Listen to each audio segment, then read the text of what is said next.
Bonjour à tous et bienvenue sur un nouvel épisode de Nous Entrepreneurs. Aujourd'hui, je reçois Gabriel Gutmann qui a cofondé et co-dirige Puffies. Bonjour Gabriel, Bonjour Benjamin, bienvenue. Est-ce que merci. tu peux très simplement te présenter et nous dire un petit peu ton parcours avant de cofonder Puffies? Qu'est-ce qui t'a amené à créer l'entreprise? Ouais, bien sûr.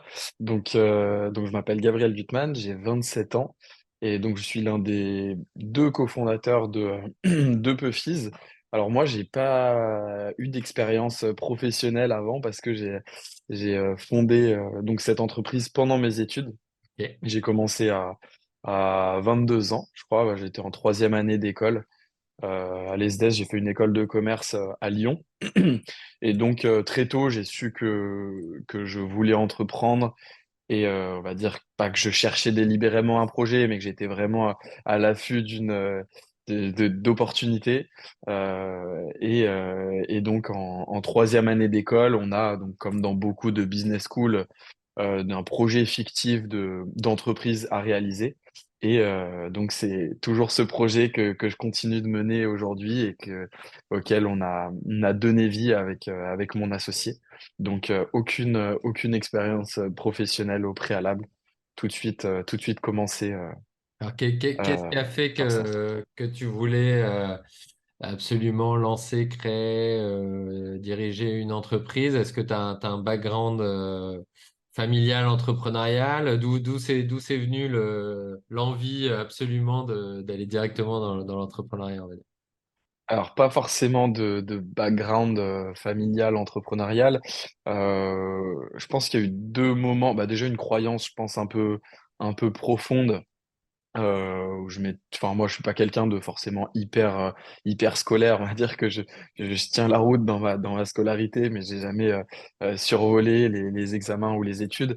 Donc, j'ai toujours été persuadé que l'entrepreneuriat, c'était la voie la plus courte, la plus rapide pour se former, pour vraiment voilà, accéder à des niveaux qui peuvent être compliqués à avoir si on fait vraiment le parcours un peu classique. Donc ça, c'était un petit peu ma croyance qui m'a toujours un peu suivi. J'ai toujours entendu mon père me dire, bah voilà, l'école de commerce, ça ne vaut rien, mais c'est ce que t'en feras.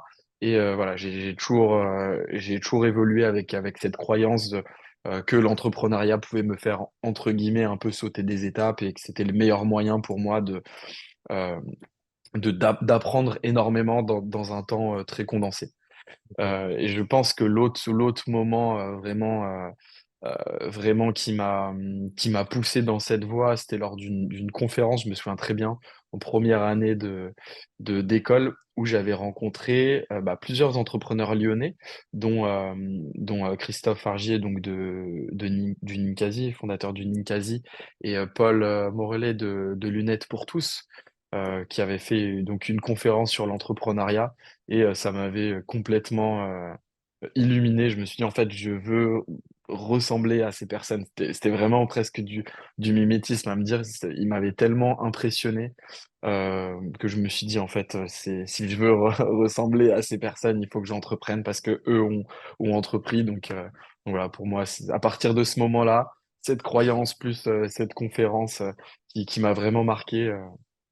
À partir de ce moment-là, j'étais à l'écoute d'opportunités. Je savais que j'allais sauter sur le premier projet qui viendrait. Génial. T'en as encore des étoiles dans les yeux quand t'en parles. C'est génial. Un petit peu. Et alors, pourquoi Puffies? Et puis, qu'est-ce que c'est Puffies? Qu'est-ce que vous proposez? À qui? C'est quoi votre unicité?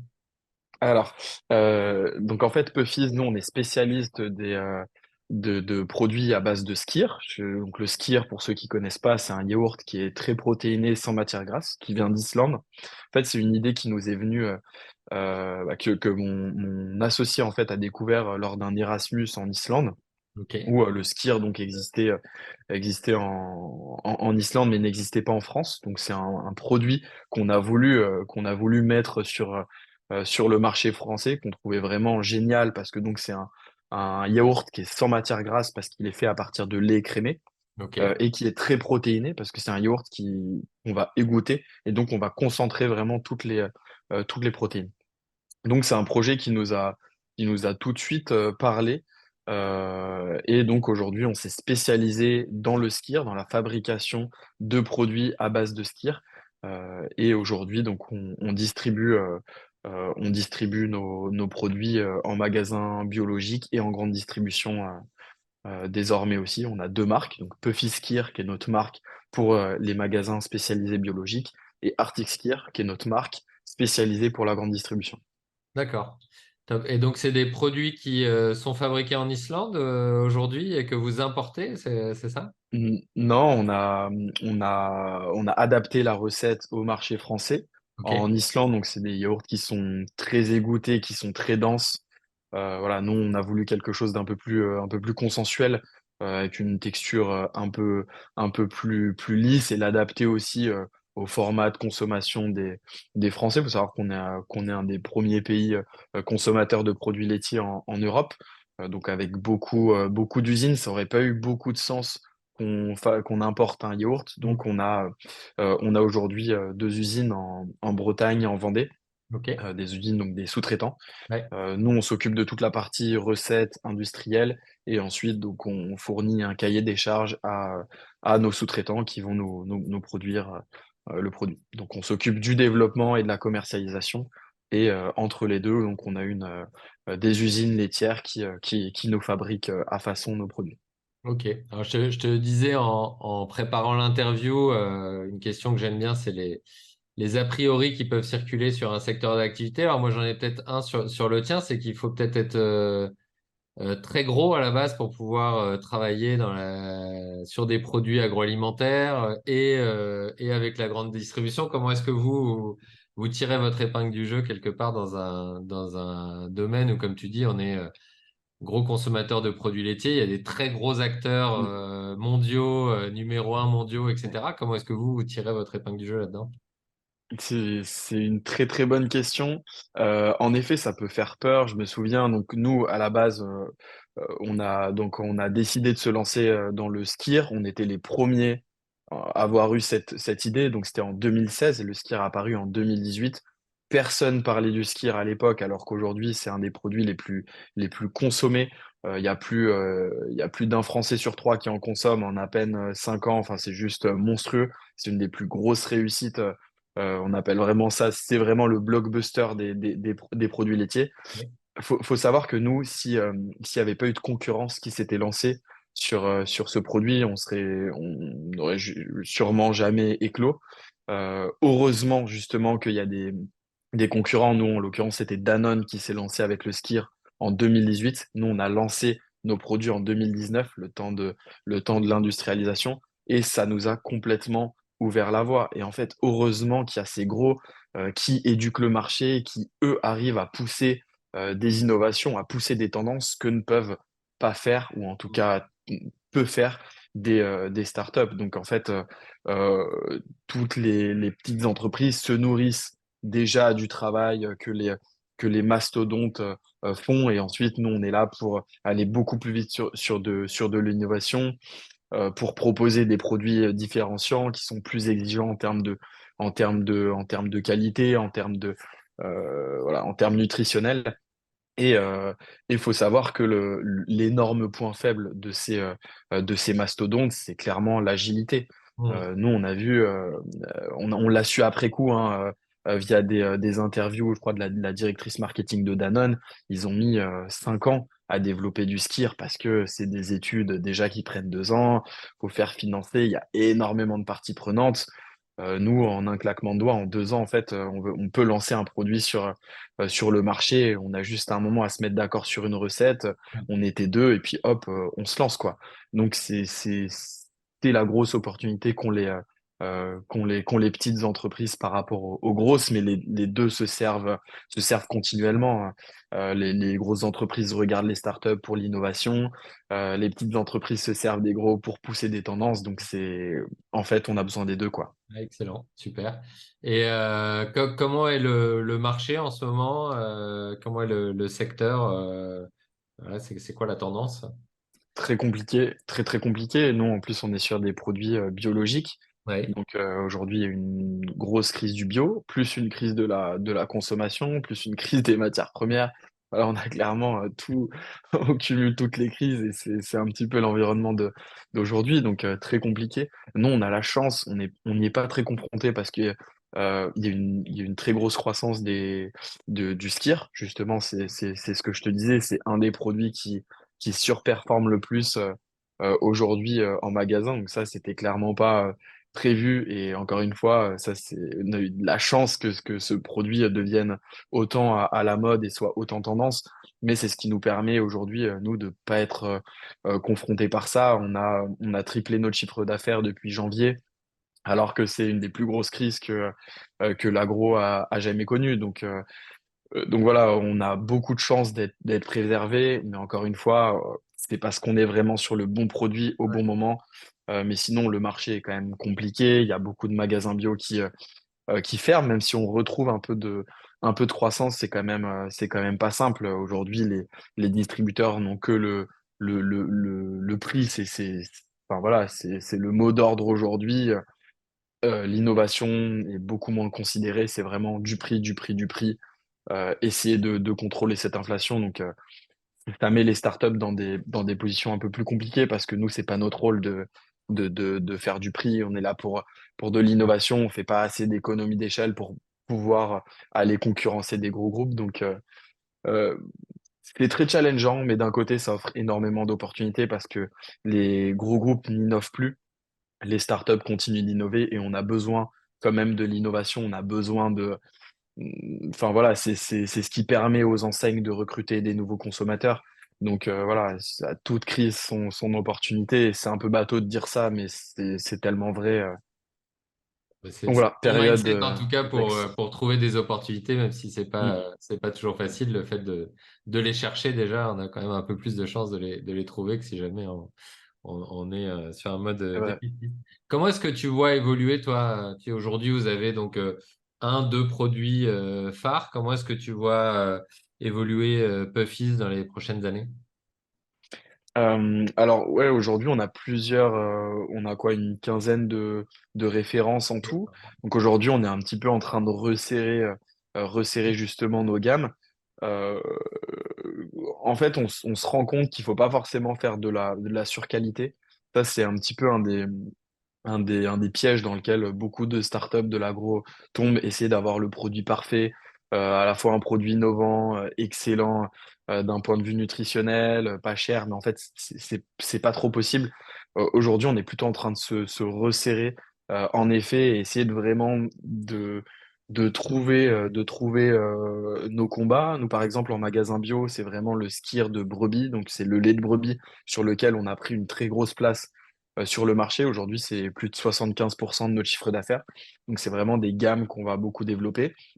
On développe aussi des nouveaux marchés, donc notamment la RHF, donc la restauration hors foyer ou hors domicile.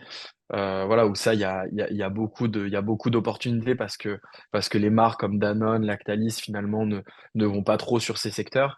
Et c'est des vraies opportunités avec les lois Egalim, avec tout l'environnement aussi qui nous pousse à proposer des meilleurs produits dans les cantines, des produits bio, dans les cantines d'entreprise aussi qui deviennent de plus en plus qualitatives. Donc ça, c'est des super leviers de croissance pour nous. Donc aujourd'hui, c'est vraiment voilà, prendre du recul sur l'environnement, sur le marché et aller mettre nos forces là où on peut vraiment avoir un impact. Ok. Euh, voilà, c'est un petit peu ça. Et toi, comment est-ce que tu vois évoluer ton rôle d'entrepreneur? Alors, évoluer, c'est une bonne question et d'un côté, c'est presque un peu une question rhétorique parce que l'entrepreneur, il est tout le temps en constante évolution, en constante remise en question. Donc, j'ai pas l'impression que ça évolue tant que ça. Finalement, dès les premiers jours, on doit toucher à tout, redoubler d'inventivité pour se sortir de crises, de problématiques. Euh, 4 ou 5 ans après, on en est toujours là. C'est d'autres enjeux, c'est d'autres problèmes, mais, euh, mais voilà, c'est toujours un petit peu le même process. Il faut toujours s'adapter. Et nous, on est une startup, on s'est lancé en 2019, on a tout connu, quoi. Enfin, 3 mois après notre lancement, il y a eu le Covid, la crise des matières premières avec l'Ukraine.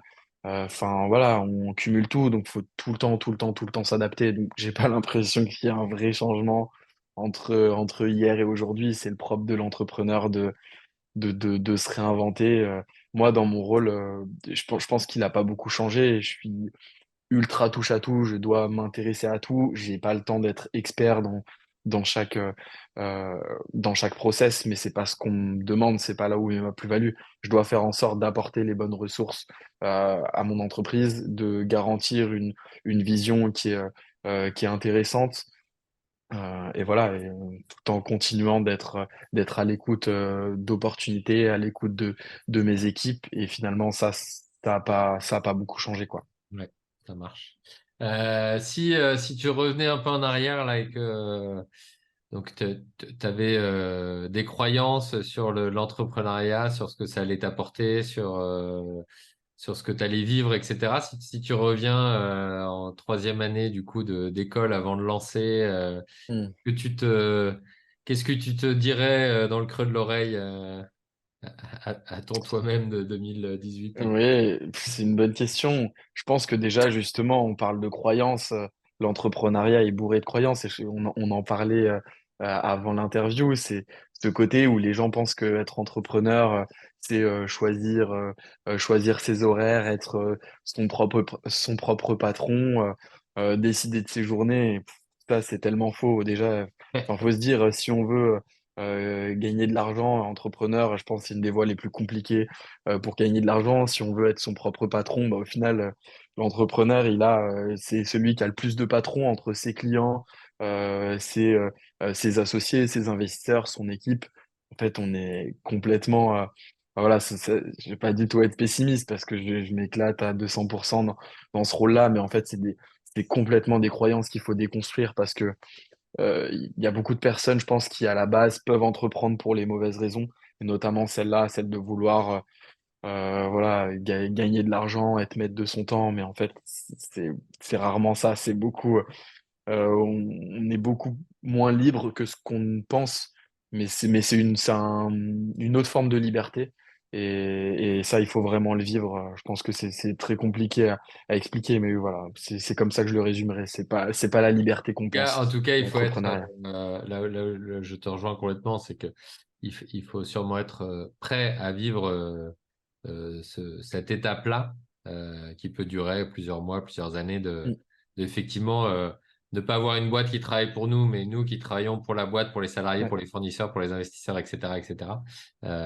Et ensuite, c'est pas une fatalité, c'est pour ça qu'en l'occurrence, nous, on a un métier avec Action Coach, et c'est effectivement ce qu'on propose, parce que souvent, c'est merde, ça ressemble pas tout Mm. à fait à ce pourquoi j'avais signé au départ, et quand ça C'est dure ça, mais quelques années, c'est OK, et bien puis quand sûr. ça s'éternise, ça peut être problématique, et c'est vrai que c'est une des raisons de jeter l'éponge au bout d'un moment, alors que ça s'apprend, et que c'est pas une fatalité, mais il faut être prêt à passer par là au moins quelques mois, quelques années, ça c'est certain. Exactement, ouais, c'est une question de timing, t'as raison, c'est pas, bien sûr, c'est pas pour toute la vie, mais dans les premières années, je pense qu'il y a beaucoup de gens qui Mouiller le minimisent maillot les fort fort, sacrifices, entre guillemets, que ça implique. c'est ça, Mais, top. Ben, merci pour ouais, ce partage et ce point de vue. Est-ce il y a une question que je t'ai pas posée et un sujet que tu voudrais aborder spécifiquement?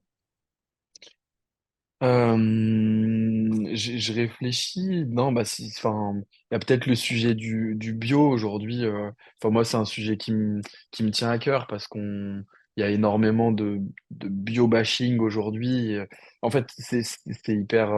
Je trouve qu'on vit une situation complètement paradoxale où en fait les gens se sont rendus compte avec le Covid de l'importance de la santé, de l'environnement, et en fait on arrive aujourd'hui dans une situation où en fait tout ça est écrasé par entre guillemets la crise économique, où finalement plus rien n'a d'importance que d'avoir des produits pas chers.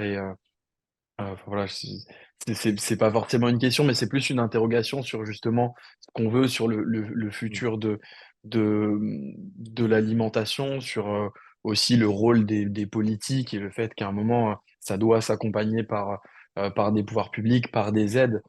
Et aujourd'hui, moi, je suis un peu révolté par ça, de me dire que c'est tellement dommage. Le Covid a été une période qui a été exceptionnelle pour ça, pour se rendre compte d'énormément de choses qui n'allaient pas, et on a l'impression qu'en 2 mois, on a tourné la page, quoi. Mm. Et, euh, et voilà, et sans vouloir être, être, enfin, fermer les yeux sur les vrais problèmes, sur beaucoup de personnes qui aujourd'hui n'ont plus les moyens et qui sont contraints aussi par ça. Mais à un moment, enfin, moi, je trouve que c'est des choses dont on ne parle pas assez, qu'on ne considère pas assez. Et voilà, c'est plus, pas C'est ce vraiment que une question, Julia c'est plus une Fort, considération, mais ouais, c'est ce que Julia Fort, la dirigeante de Loom, qui est une entreprise textile, appelle et qui est aujourd'hui aussi présidente du mouvement Impact France, c'est ce qu'elle appelle la primovis, c'est-à-dire quelque part, effectivement, tu parlais de l'intervention des politiques et des choses comme ça, sans donner un environnement propice, quelque part, ceux qui font moins bien ont toujours un avantage compétitif et c'est tout à fait. problématique parce que ça tire tous les secteurs, et donc l'agroalimentaire, le textile, des secteurs très différents, mais qui au final, on retrouve les mêmes choses. C'est celui qui fait moins bien a un avantage compétitif, et donc c'est compliqué, quoi. Exactement, et ça c'est assez dur à vivre de l'intérieur. Donc on voit que, quand il y avait de la croissance du biologique, enfin voilà, il y a énormément de primes à la conversion, d'agriculteurs qui étaient soutenus. Aujourd'hui c'est compliqué, alors que l'agriculture biologique est une des agricultures qui répond le mieux aux défis de nos temps, enfin qui va clairement dans le sens du monde Mm. et du temps. Et pour autant, il n'y a jamais eu aussi peu de subventions aujourd'hui pour ces personnes-là continuent à se battre pour notre futur, mais qui ont de moins en moins d'argent. Et derrière, on va subventionner ceux qui voilà, utilisent toujours plus de pétrochimie, d'engrais, etc. Et c'est un petit peu, c'est parfois un peu révoltant de le vivre de l'intérieur. Et c'est exactement ce que tu résumes, quoi.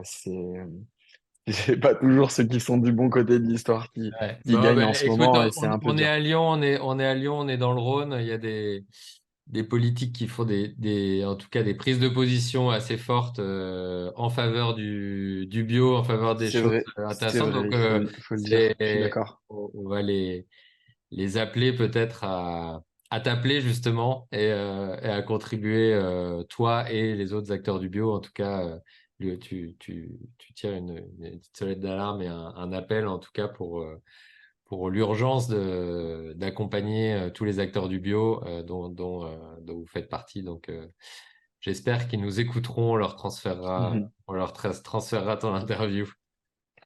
Super. Eh ben, merci beaucoup, Gabriel, d'avoir répondu à mes questions. On mettra toutes tes coordonnées dans la description de l'épisode. Et puis à très bientôt sur un nouvel épisode de Nous Entrepreneurs. Ciao. Eh ben, merci beaucoup, Benjamin.